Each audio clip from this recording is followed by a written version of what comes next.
আজ জাতির জনক মহাত্মা গান্ধীর জন্মদিন।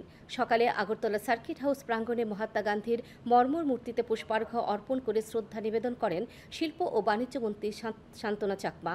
পরে গান্ধীঘাটে গিয়ে শহীদ বেদিতে পুষ্পার্ঘ্য অর্পণ করে শ্রদ্ধা নিবেদন করেন তিনি। শিল্প ও বাণিজ্য মন্ত্রী স্বদেশি পণ্য ক্রয় করতে জনগণের প্রতি আহ্বান জানান।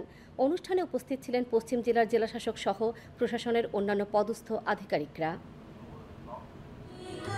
আজকের দিনে আমি এটাই বলবো, যেহেতু আমাদের জাতির জনক মহাত্মা গান্ধীজি স্বদেশীর উপরে গুরুত্ব দিয়েছেন, তো ঠিক সেভাবে আমাদের মোদিজিও সেই আদর্শকে মান্যতা দিয়ে আজকে সমগ্র ভারতবর্ষে স্বদেশীর উপরে গুরুত্ব দেওয়া হয়েছে, বিশেষ করে ভোকাল ফর লোকাল।